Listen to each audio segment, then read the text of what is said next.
இன்றைக்கி நாம் பார்க்க போகிற ரெசிபி தூதுவளை பொடி எப்படி செய்கிறதுன்னு பார்க்கலாம். இந்த தூதுவளை பொடி இட்லி, தோசை, சாதத்துக்கு வச்சு சாப்பிடலாம்.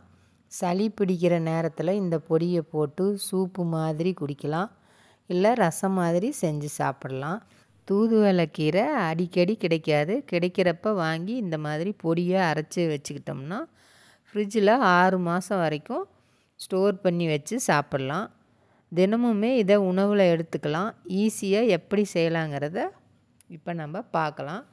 அதுக்கு தேவையான பொருளையும் பார்த்துடலாம். பொட்டுக்கடலை, தனியா, வெள்ளை எள்ளு, ஜீரகம், பூண்டு, புளி, மிளகாய், உளுந்து, கடலைப்பருப்பு, மிளகு, கருவேப்பிலை, தூதுவளையில் 2 கைப்பிடி அளவு எடுத்து கழுவி சுத்தம் பண்ணி எடுத்து வச்சுருக்கேன். ஸ்டவ்வில் ஒரு கடாய் வச்சுருக்கேன். அதில் 3/4 ஸ்பூன் ஜீரகம், 3/4 ஸ்பூன் மிளகு, 1 ஸ்பூன் தனியா, 6-7 காஞ்ச மிளகாய், புளி சின்ன துண்டாக சேர்த்துக்கலாம்.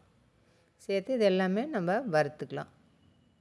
மீடியம் ஃப்ளேமில் வச்சு நல்லா வாசனை வர்ற அளவுக்கு வறுத்துக்கலாம்.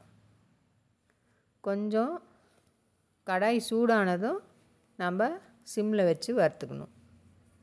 ஏன்னா ஜீரகம் கரிஞ்சிருச்சுன்னா கசப்பு தன்மையாயிரும். அதனால் கடாய் சூடானோடனே சிம்மில் வச்சு வறுத்துக்கலாம்.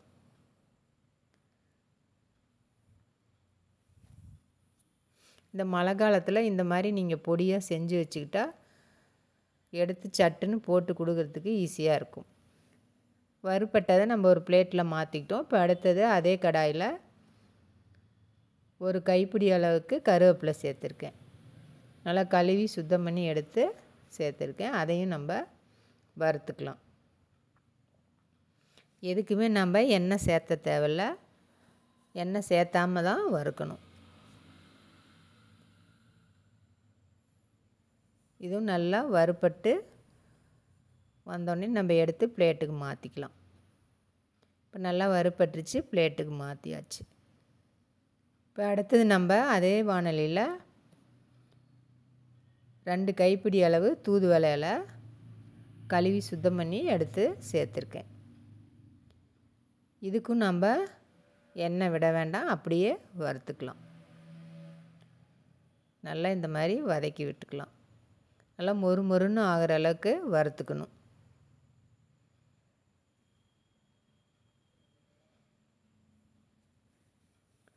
இது சீசனில் தான் கிடைக்கும். கிடைக்கிறப்ப நீங்கள் மார்க்கெட்டில் பார்த்து வாங்கி இந்த மாதிரி பொடியாக செஞ்சு வச்சுக்கிட்டிங்கன்னா நம்ம தேவையானப்போ எடுத்து போட்டு சூப்பாவோ இல்லை ரசமாவோ இல்லைன்னா நம்ம சாதத்தில் இட்லி, தோசையிலலாம் பொடியாகவோ போட்டு அதில் கொஞ்சமாக நல்லெண்ணெய் விட்டு சாப்பிட்டா சூப்பராக இருக்கும். இப்போ இதுவும் வறுப்பட்டு வந்துருச்சு. நம்ம பிளேட்டுக்கு மாற்றிக்கலாம். இப்போ 50 கிராம் உளுத்தம்பருப்பு சேர்த்துருக்கேன்.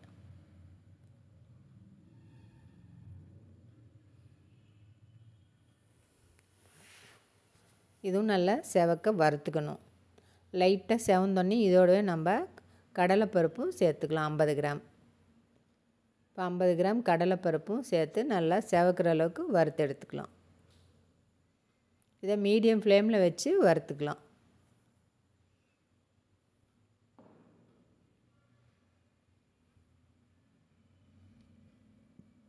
இந்த மாதிரி நம்ம செஞ்சு ஸ்டோர் பண்ணி எடுத்து வச்சுக்கிட்டோம்னா சளி பிடிக்கிற நேரத்தில் நம்ம சூப்பாவோ ரசமாவோ வச்சு சாப்பிட்லாம். குழந்தைங்களுக்கும் இந்த மாதிரி வச்சு கொடுக்கலாம்.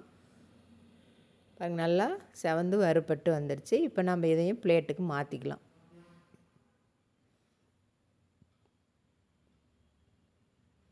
இப்போ அதே கடாயில் எள்ளு 50 கிராம் அதையும் வறுத்துக்கலாம். அதுவும் நல்லா படப்படன்னு பொரிஞ்சு வரும். அப்போ நம்ம எடுத்துடலாம். இப்போ இதோடு நான் பெருங்காயத்தூள் 1 டீஸ்பூன் சேர்த்துருக்கேன். சேர்த்து வறுத்துக்கலாம். இப்போ எள்ளு நல்லா பொரிஞ்சு வந்துருச்சு. இப்போ நாம் அதையும் பிளேட்டுக்கு மாற்றிக்கலாம். இப்போ அதே கடாயில் பொட்டுக்கடலை 2 டேபிள் ஸ்பூன் சேர்த்துருக்கேன்.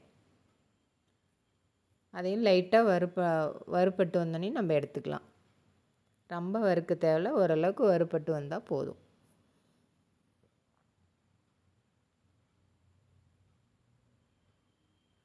இதுவும் நல்லா வறுபட்டு வந்துருச்சு. நம்ம வேறு பிளேட்டுக்கு மாற்றிக்கலாம். இப்போ பூண்டு ஒரு 7 பல் பூண்டு நல்லா நசுக்கி எடுத்து போட்டிருக்கேன்.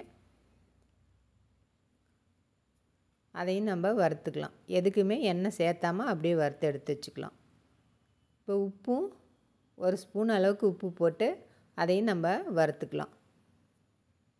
இதுவும் வறுபட்டு வந்துருச்சு, நம்ம எடுத்துக்கலாம்.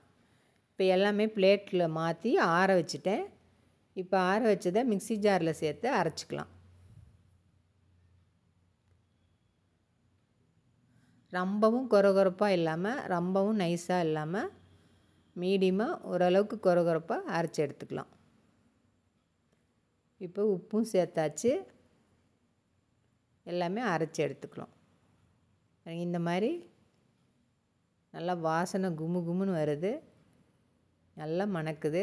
இந்த மாதிரி ஓரளவுக்கு நரன்னு அரைச்சி எடுத்துக்கலாம். இப்போ அரைச்சது சூடாக இருக்கும், அதை தட்டில் கொட்டி நம்ம ஆற வச்சுக்கலாம். ஆற வச்சு தான் இதை வந்து ஸ்டோர் பண்ணணும். ஆற வச்சு ஸ்டோர் பண்ணி எடுத்து வச்சுக்கலாம். ஃப்ரிட்ஜில் வச்சிங்கன்னா 6 மாதம் வரைக்கும் யூஸ் பண்ணலாம். இப்போ நம்ம தோசைக்கு கூட இதை பொடியாக போட்டு செஞ்சு சாப்பிட்லாம். குழந்தைங்களுக்கெல்லாம் தோசை தான் பிடிக்கும்னா நீங்கள் தோசை ஊற்றி இது மேலே பொடியை தூவி நம்ம கொடுத்தோம்னா ரொம்ப நல்லா விரும்பி சாப்பிடுவாங்க.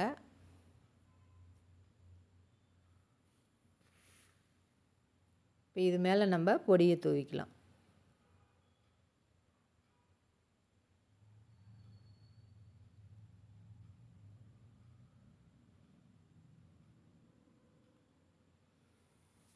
வேறு எந்த சைடிஷ்ஷுமே இதுக்கு தேவையில்லை. இதுலேயே காரம் உப்பு எல்லாமே இருக்குது. கொஞ்சம் லைட்டாக எண்ணெய் விட்டுக்கலாம். இப்போ மூடி போட்டு மூடி வச்சிடலாம். ஒரு 2 நிமிஷம் நல்லா வேகட்டுன்னு மீடியம் ஃப்ளேமில் வச்சு தோசை நல்லா வேகட்டுன்னு எடுத்துக்கலாம். இப்போ பாருங்கள், நல்லா மொறுமொறுன்னு தோசை வெந்து வந்துருச்சு. இப்போ நாம் எடுத்து பிளேட்டில் மாற்றிக்கலாம். இந்த மாதிரி குழந்தைங்களுக்கெல்லாம் செஞ்சு கொடுத்திங்கன்னா நல்லா விரும்பி சாப்பிடுவாங்க. இந்த ரசம் சூப்பு இதெல்லாம் குடிக்கலின்னா கூட இந்த மாதிரி தோசையில் பொடி போட்டு செஞ்சு கொடுத்திங்கன்னா நல்லா சாப்பிடுவாங்க. பெரியவங்கலேருந்து குழந்தைங்க வரைக்கும் எல்லாருமே விரும்பி சாப்பிடுவாங்க. செய்கிறதும் ரொம்ப ஈஸி. நல்லா சுடு சாதத்தில் நல்லெண்ணெய் விட்டு சாப்பிட்டிங்கன்னா அவ்வளோ அருமையாக இருக்கும். நீங்களும் இதே மாதிரி இதே அளவுகளோட உங்கள் வீட்டில் செஞ்சு பாருங்கள். லைக் பண்ணுங்கள், ஷேர் பண்ணுங்கள், சப்ஸ்கிரைப் பண்ணுங்கள். நன்றி, வணக்கம்.